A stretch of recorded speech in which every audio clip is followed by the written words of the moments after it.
पता नहीं क्या सेहत तो ख़राब है या क्या चक्कर है, पता नहीं, अजीब ही ना। मैं तो कल परसों से ना, बल्कि 3-4 दिन से बड़ा फेड अप हुआ हूँ इसी शिप से। I want piece in life के जी, कोई सुकून वाला ठिकाना हो, बस बंदा को नामालूम सी ज़िंदगी जिसे कहते हैं वहाँ पे हो, ना पे जिम्मेदारी ना हो।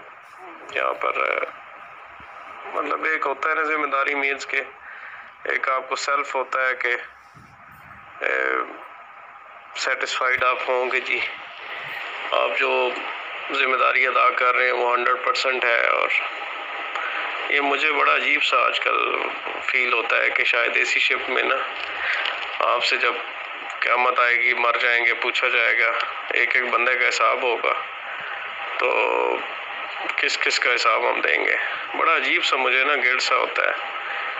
अल्लाह खैर करे, डोंट नो कि क्यों ये इतनी, मैं पिछले 5-6 दिन से बहुत ज़्यादा फील कर रहा हूँ इस चीज़ को कि एक एक चीज़, एक एक लोगों का गुनाह भी हमारे ज़िम्मे है और सवाब तो पता नहीं कितना सारा हम कमाते हैं।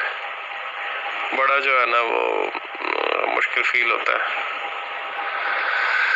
चाह रहा हूँ कि कोई ऐसी हो कि छोड़ो ऐसी शिप और ये डीसी शिप और ये सारे ड्रामे, और कोई ऐसी हो सुकून वाली जहाँ सुबह जाए बंदा शाम को घर वापस आ जाए और अल्लाह खैर सलाम। अजीब सी सिचुएशन है, मैं एक्सप्लेन नहीं कर पा रहा यार।